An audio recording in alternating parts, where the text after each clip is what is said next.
INDIEstructable Gaming. Select your character. Musket Shot. Mr. K. Let the battle begin.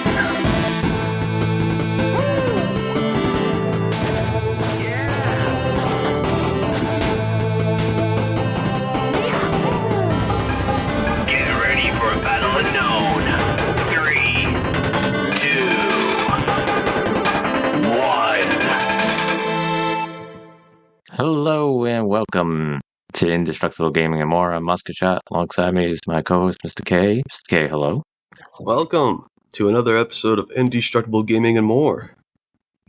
Yeah, today we're talking about a game we played a while back and just never got around to doing a podcast for it, but here we are today doing it, and it is the game called Redfall.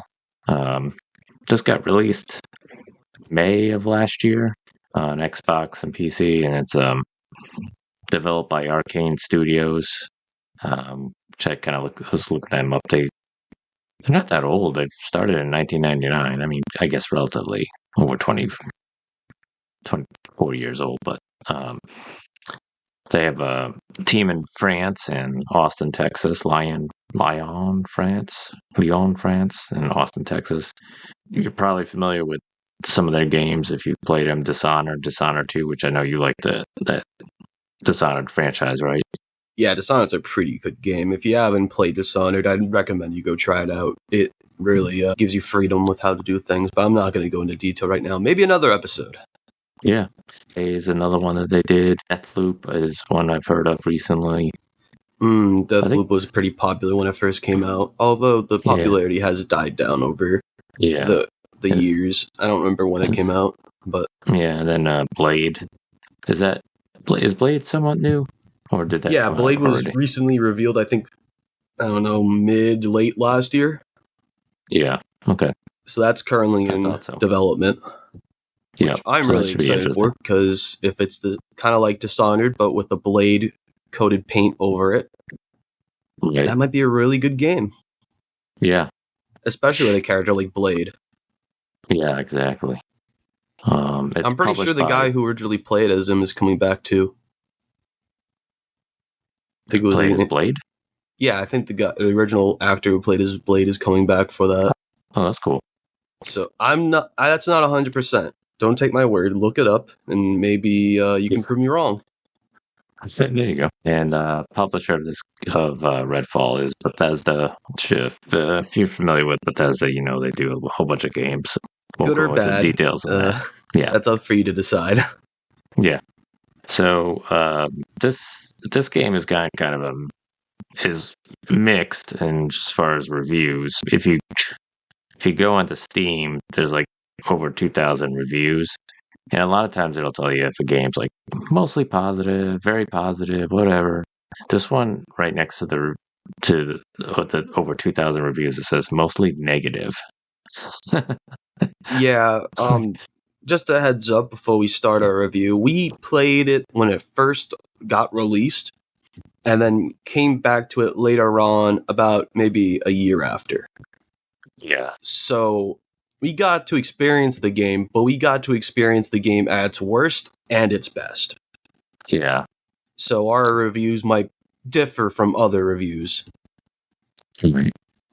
So you want to just kind of give a brief overview of what the game is like what the plot is? I can't.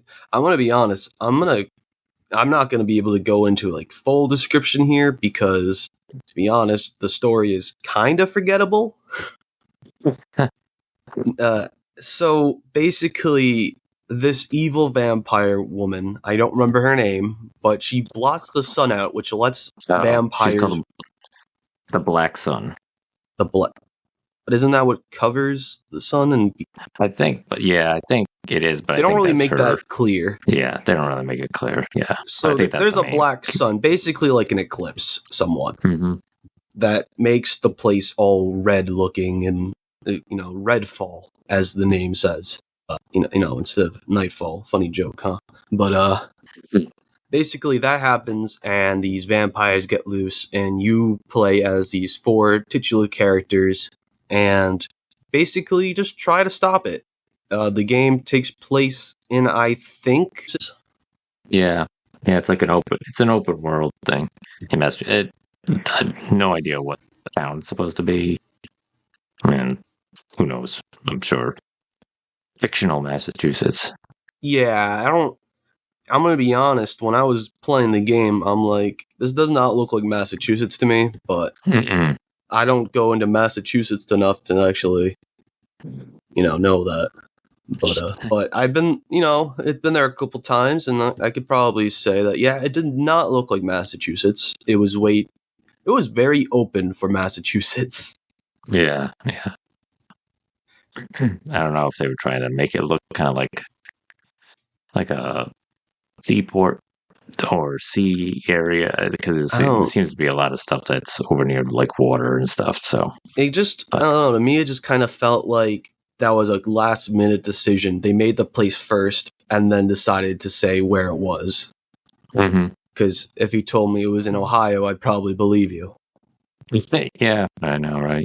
Because it doesn't really make itself look like Massachusetts. No. Like, say if you play an Assassin's Creed game that took place in London, it looks like London. But if you play Redfall, if you weren't told where you were, you probably wouldn't know. You would just take a guess. Yeah, exactly. It could be any old residential kind of area with an amusement park down the street. Yep. And then so there's 4 heroes that you can play as, 2 women or 2 guys. There's Layla, Jacob, Devinder, and Remy. I think you played as Devinder, right? Yes. Yeah, and I played as That was Remy. the nerdy guy, right? With the podcast. Yeah. I think so, yeah. And you Remy, played as one of the girls. Remy.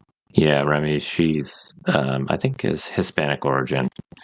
Yeah, and each character has like a unique ability that you can upgrade with the skill tree and gives them all unique abilities. There are abilities that you can share, like revive speed and other things. Honestly, you don't really have to focus on that too much. Just focus on your main weapons, because that's probably what you're going to be using the most. Right. But the character I played as was able to do teleport stuff and some other things. I can't exactly remember. It's been a while since we played it. But I remember your character just had a robot dog and just... Not really sure what it did, because I didn't play as them, but from what I could understand, it seemed like it distracted vampires. Yeah. But to be honest... It could create a siren sound and stuff like that. But we never actually used it, because we didn't need to. Yeah. No, there hasn't been any moments where we decided to take a stealthy route, because there's really no need. No. That's one of the problems with this game already. The AI feels like, I don't know, they're like butter. You can just spread them pretty quickly and get rid of them. Yeah, that's I saw some reviews out of curiosity to see what people were saying, and that was one of the main things, was that the AI was pretty stupid in most of the time in this game. I will give them credit. They did fix it down the road when we last played versus when we first played. Yep. But it wasn't much of a change. They worked better, yes, but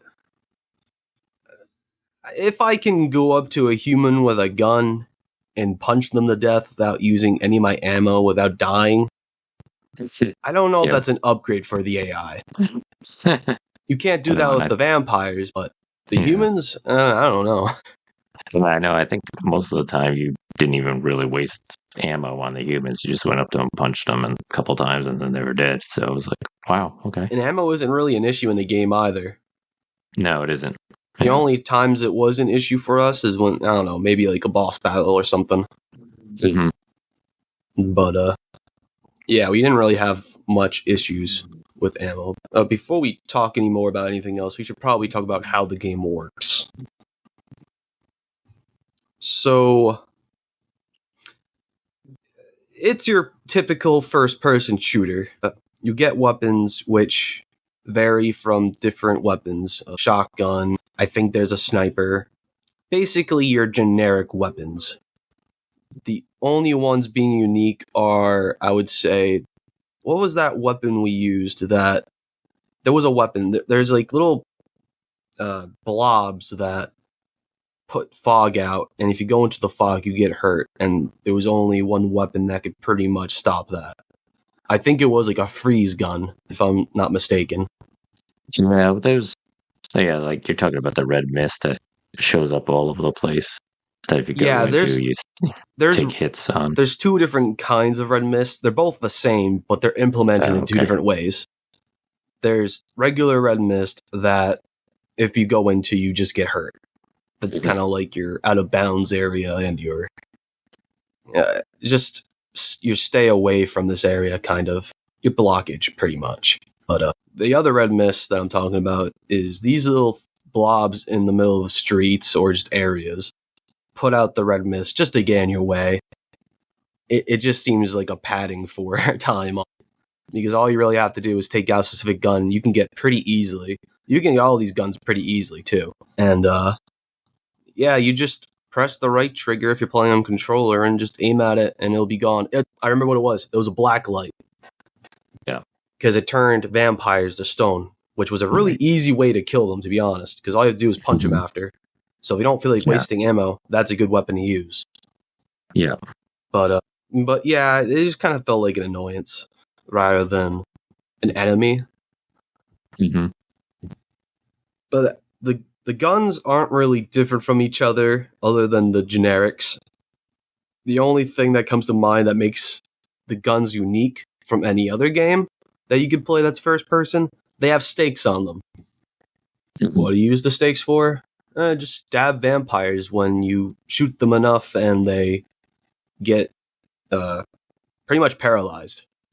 And then you go in for the kill. But I have one that was kind of like a flare gun type thing. Oh yes, there are flare guns. You can shoot that at them as well. Yeah, so you can fire does hurt catch them on fire. Yeah. But the weapons aren't really special, to be honest. Yeah. Other than the black light ray, they're all pretty generic. Yeah. One of the gripes we had with it is that they had different rarities for all these different guns. And they're just, no matter what rarity you have, there's not much of a difference. Like yes, this rarity legendary pistol will do better than this common pistol. But fundamentally, it's the same pistol. There's nothing else special about it. I know. Yeah, that's the disappointing part. Yeah, that really bothered me, was that, a lot of games you can pick up different weapons throughout a game, and or you can upgrade the weapons, and then you're like, well, you really didn't do anything. Like, take Borderlands, for example. Yeah. Borderlands does this extremely well. Yeah, you can have this cool green common pistol that, I don't know, shoots stars, which is pretty cool. And then you can find this legendary one that, shoots lasers. They make them so fundamentally different that you get excited when finding a legendary weapon. Yeah. Because you don't know what it's going to bring. Mm-hmm. You may not like it, but it's still different from what you're using before. Right. However, in this game, it's the complete opposite, and it's pretty boring, to be honest. Yeah. Yeah, that was, I think, one of my biggest disappointments. Yeah, there's health kits around which you can find. I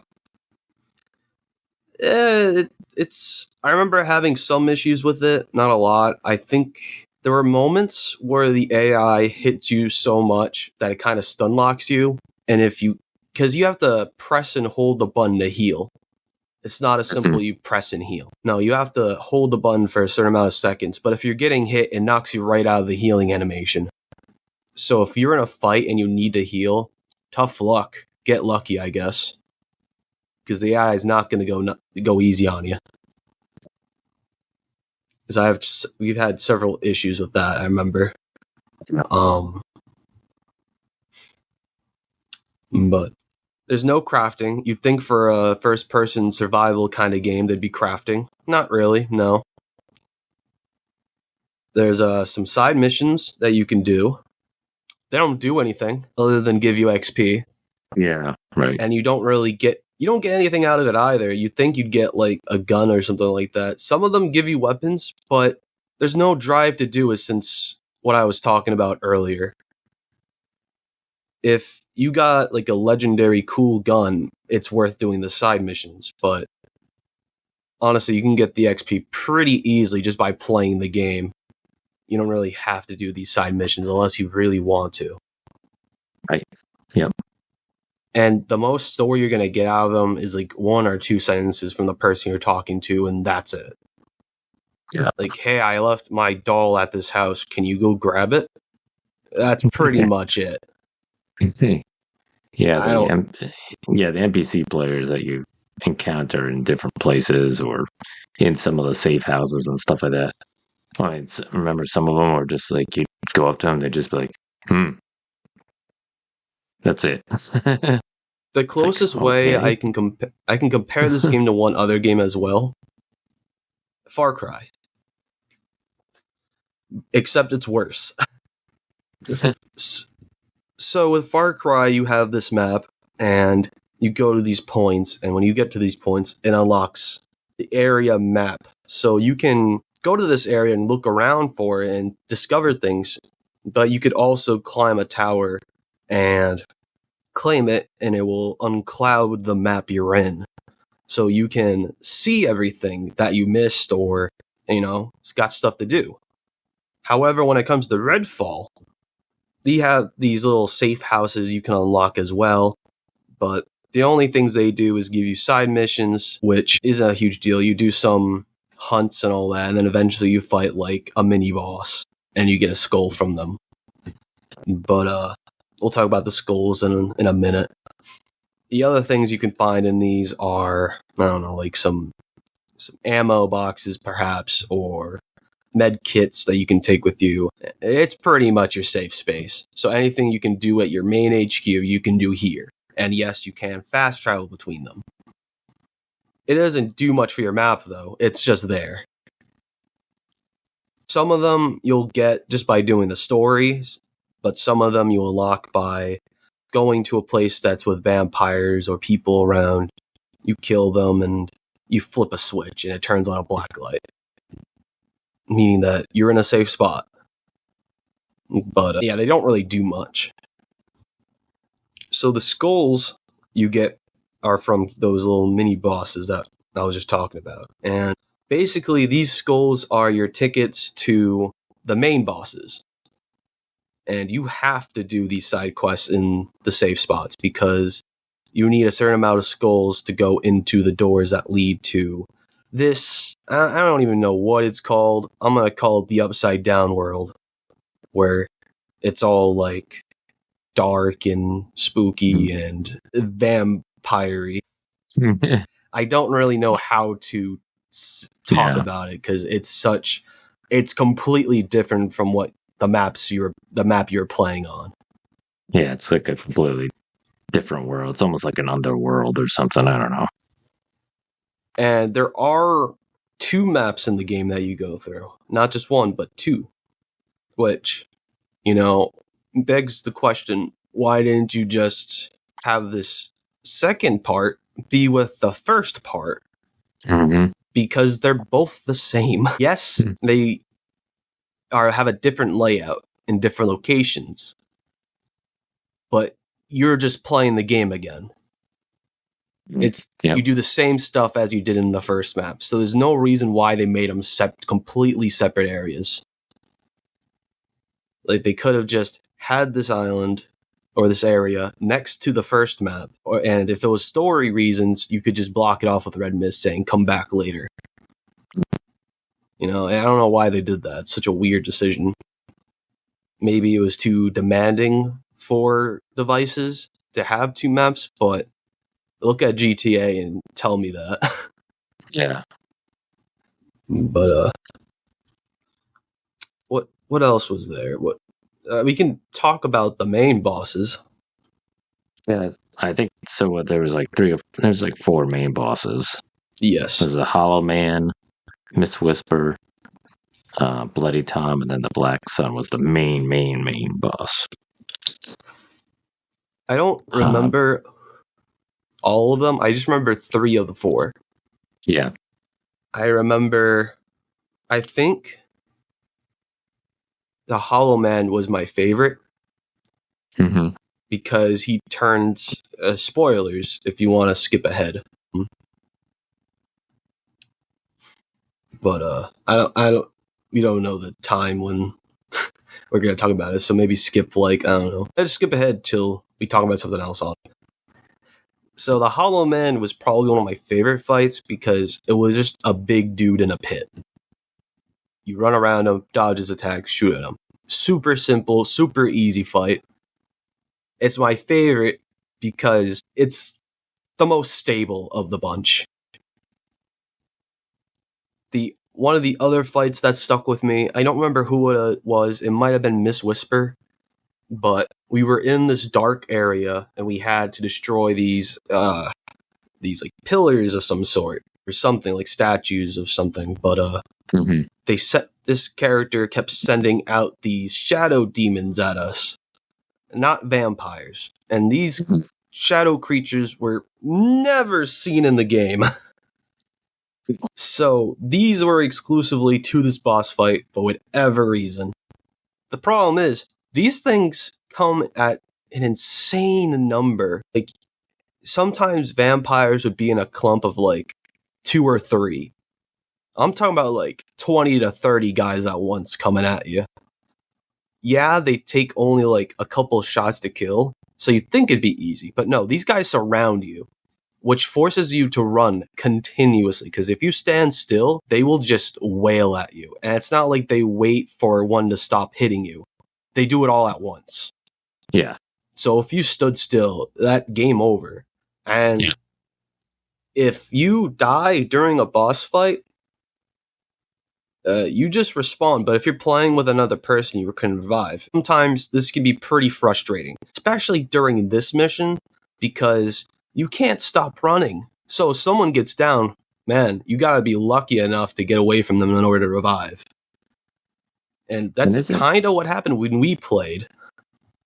And then one of the things too with some of those underworld things is when you did kill the boss, then you had to both get out of that underworld at the same time. No, that's separate. That's something different. That's right. I was thinking it was with the bosses, but it was something You different. are right about the underworld area. Well, there's 2 different types of underworld areas. There's ones for the boss, and there's ones for loot. Yes, for the loot, that's where we had to go out at the same time. Yeah, the loot ones, you go through an area, kill some vampires, and then you'll come across these, I don't know, these things wrapped in chains connected to hearts, and you gotta destroy the things before you destroy the heart. And when you destroy the heart, you can go around and collect loot, but you only have a minute timer. And if you didn't get out, nothing happens. You're just out there, and you keep the loot you grabbed, so it's there's not really a punishment. Yeah, I was going to say, we didn't lose it. So, what was the real point of the timer then? Because when we first did it, it put us in a stressful situation, which I liked. Because, it makes sense. Collect the loot and get out. But if you keep the loot, if you don't do it, why rush? I guess to collect the stuff that you can, but I don't know. There was no real point of a timer then. If it's not going to punish you for not making it out. Yeah, you die and it will count as a death, but if you're not really punished, that's not really a big deal. And it's not if you die anywhere else in the normal map, you get reset back at the HQ, which could be kind of annoying if you're really far away from it. But that, there's no real consequences, which is kind of sad. Yeah. But yeah, the bosses that was one of the worst ones with the shadow people. That was probably one of the worst ones we did. I just remember how we made it out. You were downed, and I just happened to do a couple of shots before I got downed, and then we won. So we got extremely lucky with that boss fight. The Hollow Man, I don't even remember what the Hollow Man boss fight was. So that speaks for itself. I do remember the final boss though, and that was the easiest one by far. It was really easy to the point where when we did it, we were like, "Oh, must be more coming up," and then nope, that was it. We were like, what? We did glitch it somehow, so we had to restart the fight. But our second time, we beat it instantly. It was so easy. Yeah. Like, you'd think with a game like this, you know, shoot the main antagonist and kill the main antagonist. But no, remember those the underworlds that I was just talking about earlier with the hearts connected, the things connected to the heart? It's the same thing, just connected to the main villain. You don't shoot the villain directly. You shoot the vampires and the upgraded vampire, which I don't remember what the name of that one was, but it was a stronger vampire, which did really do amounts of damage. But you just horde clear, and that's it. And you shoot the things, and you just stab the person at the end in a cutscene. Yeah. Like, I want to say spoilers, but like, honestly, who's going to go out and play this game with the reviews? Unless you're really big into vampires. There's much better games if you're into vampire games. Oh yeah, there are so much better vampire games that you can look up. Even playing as them, you can find better ones. Mm-hmm. Which, you know, would have been a cool DLC for this game to play as a vampire, but, well... Yeah. But yeah, the final boss was just ridiculously easy compared to the rest, and I felt kind of underwhelmed about it. Very much so. Because we were hoping, we do this, there's a second phase. No, she did. And it's like, oh, that's it? I don't even think we got a reward for doing it either. No gun or anything. I don't think so either, yeah. I don't think so either. And we just get the ending, and that's pretty much it. You can go back into it. Really, what's the point of continue playing after you beat the game? There's no other side quest. No. It's not like you get anything cool after your stuff's pretty much max stuff. If you're full on legendaries, like, you can only hold 2 guns at once. So if you have both legendaries equipped, you're set. You don't really need much else. You can just sell off your guns, and I came out with like thousands of dollars just for selling my guns that I don't ever use. But there are, speaking of inventory, there are these trinkets you can also get from boss battles that give you certain things. You'd think it'd be like, oh, it gives you the ability to go invisible, it gives you the ability to, I don't know, teleport or something like that. No, they just give you like special stats. Yeah. Like, oh, you take less damage from blood leechers. I don't remember that that's the official name, but there are vampires that grab you and leech blood from you, which were one of the annoying vampires to deal with. There was also a vampire that, when she showed up, the whole area radius around her goes completely pitch black, so you can't see. And that's probably one of the worst vampires in the game. Cool concept, but fighting against her is kind of a pain. I mean, that could just be me, though. But, there was a lot of stuff, too, that you would run around and pick up certain loot, but it was like, I felt like it was useless stuff, though. Like a pair of scissors, staple gun, staples. Like, just stuff that was like, what is the point of this? I don't even remember doing that, to be honest, or what it was used for. Yeah. So, and I think that's how little I've done any of that.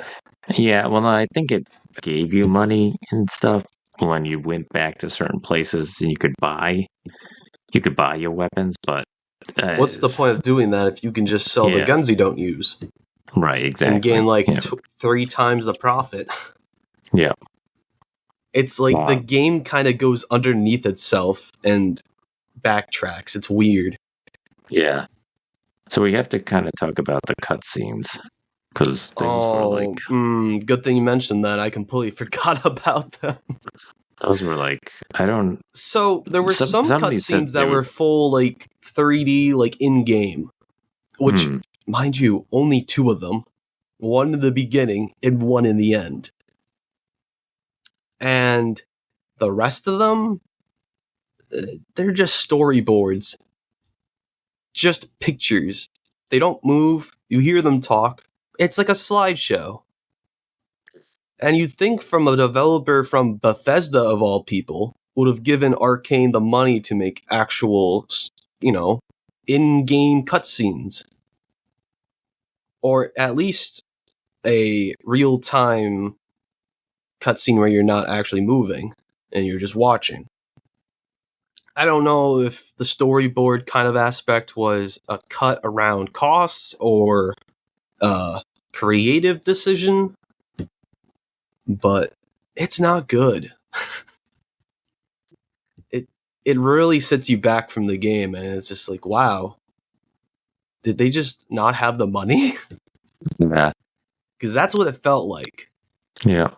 Yeah, it almost seemed like they were like, I think somebody mentioned in a review, they mentioned, were they placeholders for the real actual that's what cutscene? It feels like. Even the developers themselves for this game said if they could start over from scratch, they would. Mm-hmm. So there must have been some issues between Bethesda and Arcane with making this game. Yeah. I'm not exactly sure who to blame on this one. So that's entirely up to you. You can say that's the developers' issue, or you can say that's the higher-ups' issue. Because there have been stories with video games that the higher-ups do screw with the developers, and they may have them make changes, which costs time and costs development. So maybe that's what happened. Maybe there wasn't any cutscenes. Who knows? Yeah, maybe. Maybe that was a last-minute decision when Bethesda came down and saw it and said, "Where's the cutscenes? I need story in my vampire game." Huh. Yeah, maybe. But even then, the story's forgettable. I don't remember much other than the game itself.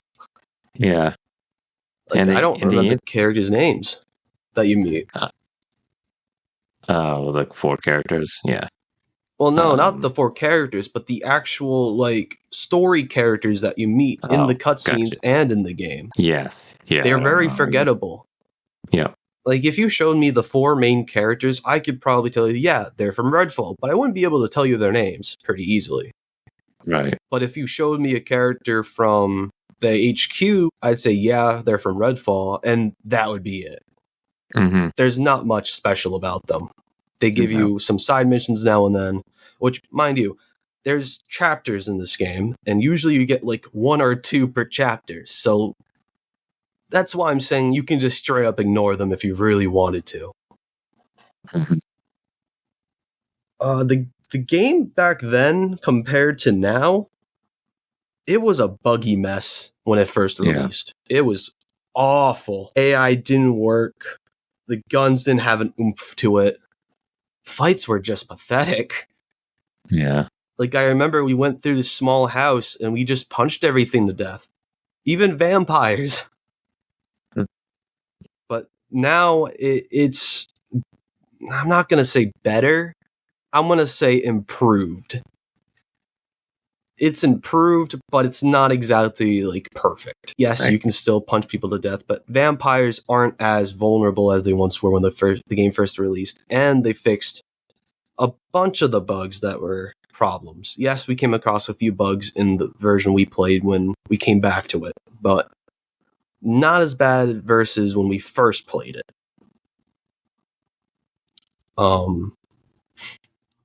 Character designs, I didn't really mind it. They looked okay. It's, I don't know, I don't really like the designs of them personally. They look kind of generic for, vampire killers. But I guess they wanted to go for these guys are just normal people, and they got into this mess. Because my character was a podcaster. But then I question myself and say, your character has a pet robot dog. That is no ordinary person. I don't see myself with a robot dog anywhere. Yeah. As much as I wish for one. I think they kind of wanted to make them as like vampire slayers, and it just doesn't come across really like that, though. No. They just come across as normal, generic people. That's what they're kind of forgettable. Yes, they are. The only people I could probably recognize is like one of the characters that has like an afro on. I'm pretty sure she has an afro. Mm-hmm. Yeah, or that's like a Layla. frizzy. Yeah. Yeah. Because at least her design looks kind of unique. The others, however, one thing we did notice right away, though, when we booted up the game is that for no reason, they just give them really big hands. And that goes for everybody in the game. Yeah. There is one person at HQ we specifically call Wreck-It Ralph because his hands are considerably bigger portions than the rest of his body. Yeah.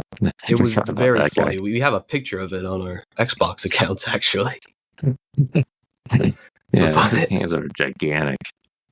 Like, compared to the rest of his body. It's like, whoa, what happened here? Playing 2-player, we were able to see the size comparison between our face with the hands, and the hands were bigger than our face.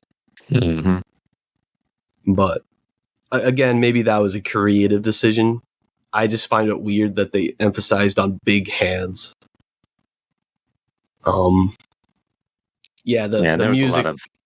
What were you going to say? Sliding around of characters too, occasionally at times. Oh, right. Yeah, we have noticed that.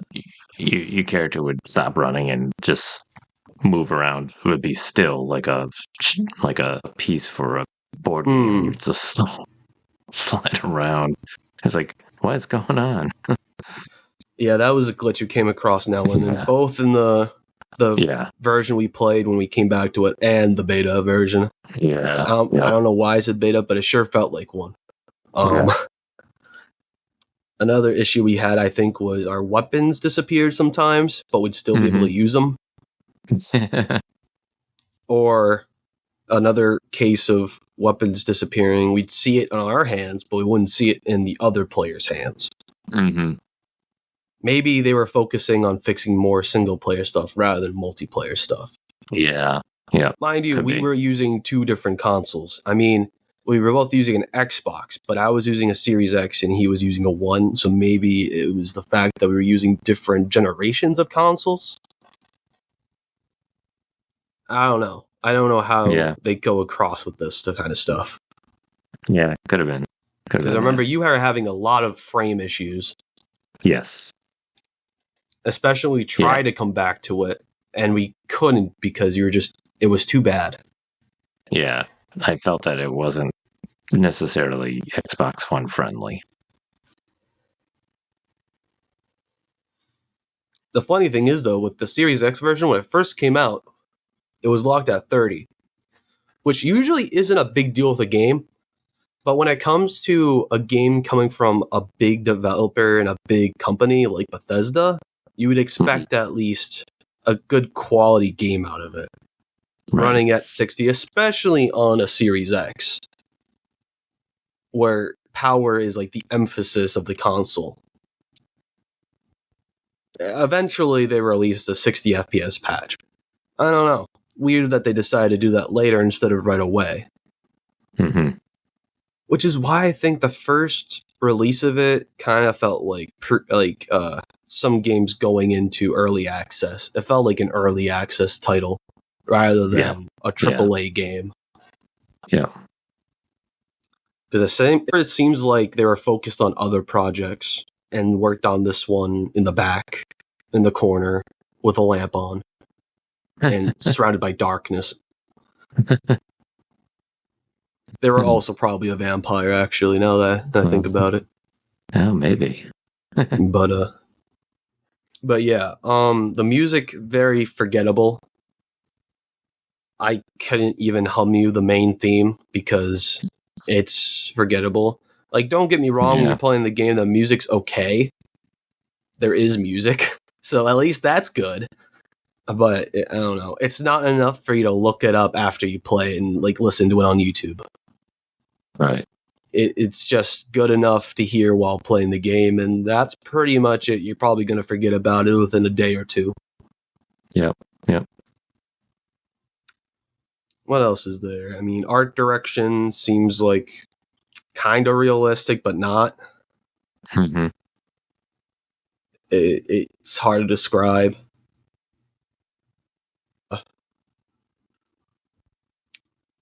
What else was there? I don't know. I think that's. I think that kind of covers everything. Most Huh? There is one thing that I can mention. There are cars around the map. You'd think you'd be able to drive them, but no, you can't. Right. Another thing Far Cry does that's so much better, that allows you to drive. So in Redfall, you gotta walk, and that's it. That's all you get. Yeah. At least my character, you can teleport, but even then, it has a cooldown. So I never used it. Yeah. Thank God you can go to the different safe houses by looking at a map and then picking one of those safe houses and just those safe houses were going there. That was the only benefit to the safe houses, though. Honestly, I couldn't. Other than the skulls, of course, but yeah. I was like, oh. Yeah, it's just a very underwhelming game. You'd think you'd be going into something grand and fun. I mean, I don't know. I don't think there were any moments where we were kind of like, man, this game's fun. I think the only time we went into celebration is when we beat a boss, because it was one step closer to finishing the game. Yeah, exactly. Yeah. Don't get us wrong. I don't want to say enjoyed. We liked our time playing it. Right. But I feel like the game could probably benefit if it was a smaller game instead of this big game. Yeah. Because you're just walking around and like an empty map, essentially. There's no other people around except vampires and cultists, and that's it. Mm-hmm. Like, yeah, you'd see some on the road and all that now and then, but then it's nothing after you kill them. In the first release, it was even worse. We never came across anybody. Like, I remember we'd go from one place to another and say, man, where are the vampires? I thought they were taking over this place. Where are they? Yeah. And yeah, they improved that in the recent version we played. It still wasn't very often we found them in these areas. Yeah. And then anytime you came across actual people that lived in the town, they were usually just in the safe house. They weren't like, roaming around or being attacked by anybody. So it was, it was kind of weird. Yeah, and it was like with the cars, going back to that, the only interaction you can do with a car is blowing it up. Yes. Yeah. And by blowing it up, I mean just shooting it or punching it. Which you'd think very realistic. It expels fire, which, funny enough, probably one of the deadliest things in the game, which is funny coming from a vampire game. Because if you caught fire, there's no like put out button like Far Cry. I can keep going back to that because Far Cry. Just play Far Cry if you want to play. If you want to just play Far Cry, it's such a better game with this kind of approach. But yeah, fire was probably the most deadly because if you went in the fire, you're just dead. Yeah. Unless you had a med kit on you, you're dead. I think there was, if you went into the mist too, that was probably like an insta kill because it takes down your health so fast. Yeah. But there's so many ways of getting around it too, though. So, I mean, there were times where we went through it, sometimes because we were just like, I want to go around all that way.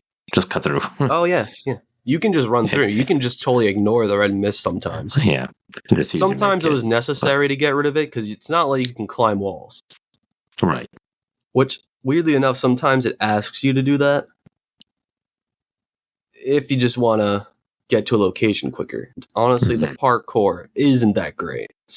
I can't even say it's parkour. But yeah, the cars just suck. And there were moments in the game where I remember there was right before we got into like the final boss area, there was this road with a bunch of these guys, cultists that had guns, and man, we kept dying to them. There were at least, I don't know, 10, 15 of them. And some of these had snipers, which snipers were like the worst because that took away a lot of your health. And it's not like you can just sneak around them. Once they have eyes on you, that's it. You can either run or hide.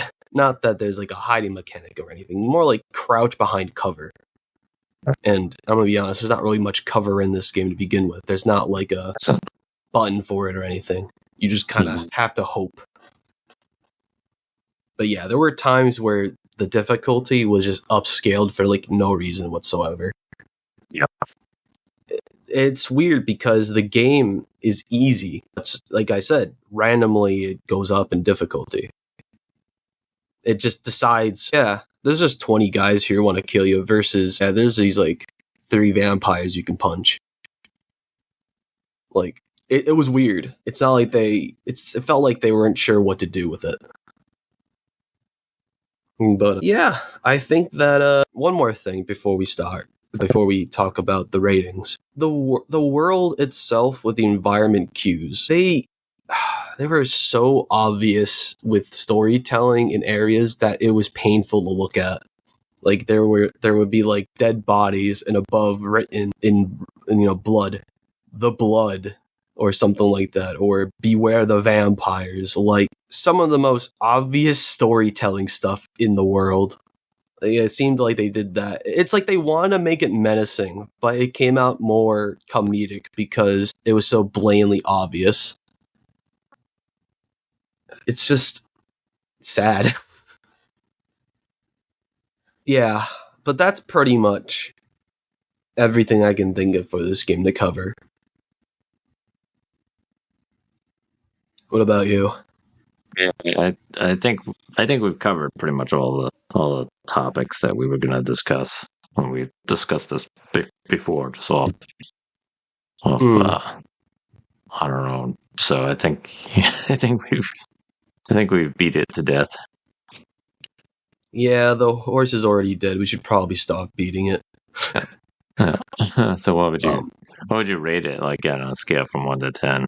That's going to be a hard one considering we played from the very beginning and then played it when it was very updated and very fixed with bugs. Man, I'd have to say maybe like 6.5.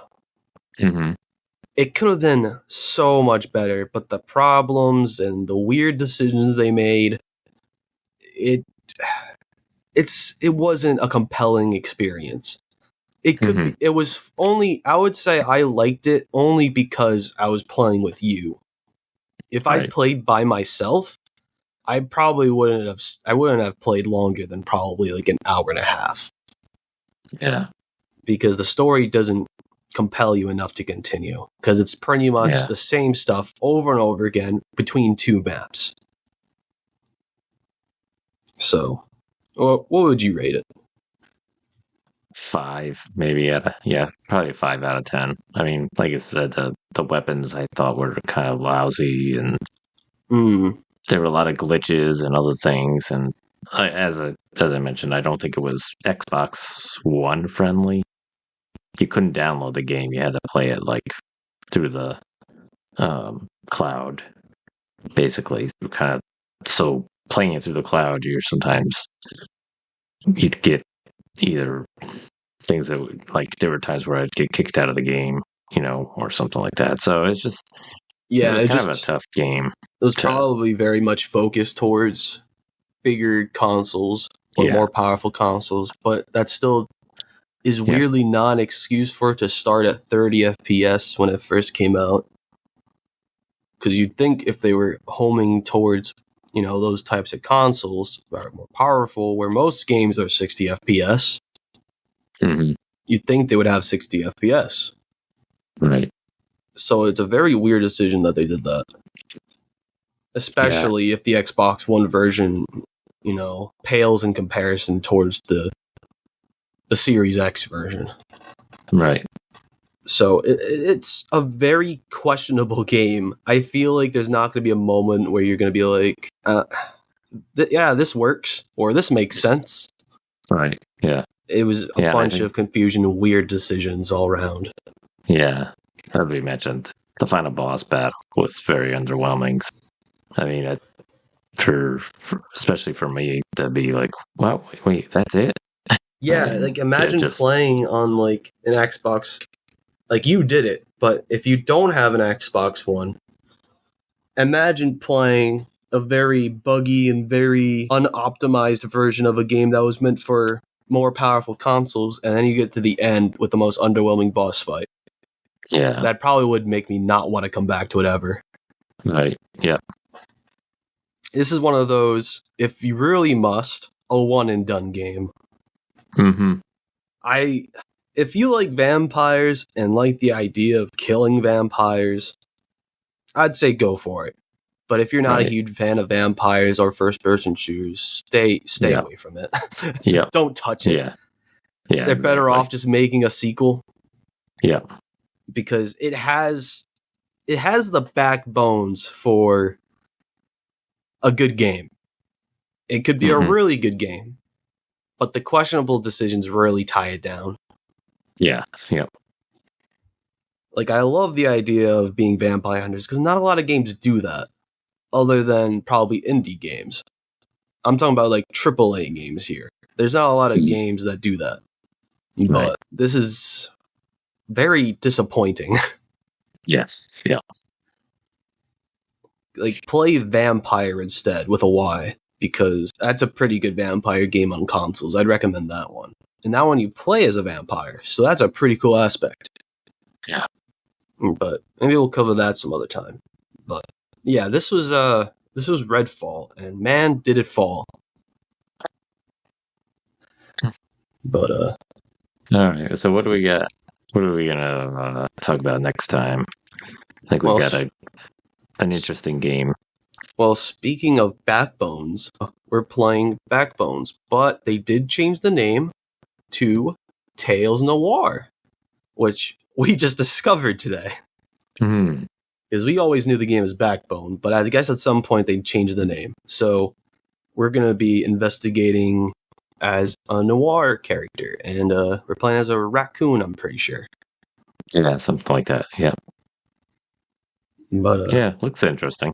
See how it is. Yeah, we don't know too much, so tune in next episode and maybe you'll learn more. Yeah. But all right, that's it for this episode. Stay indestructible, folks. All right. Thank you, everyone, for joining. We'll talk to you soon. Peace. Game over. Hey guys, how's it going? I hope you enjoyed the episode. We're on Facebook and Twitter, and if you go on our website with the same name, you can also find us on all the other kinds of stuff you can listen to us to. Anyways, hope you have a wonderful day, folks. Stay indestructible, and peace.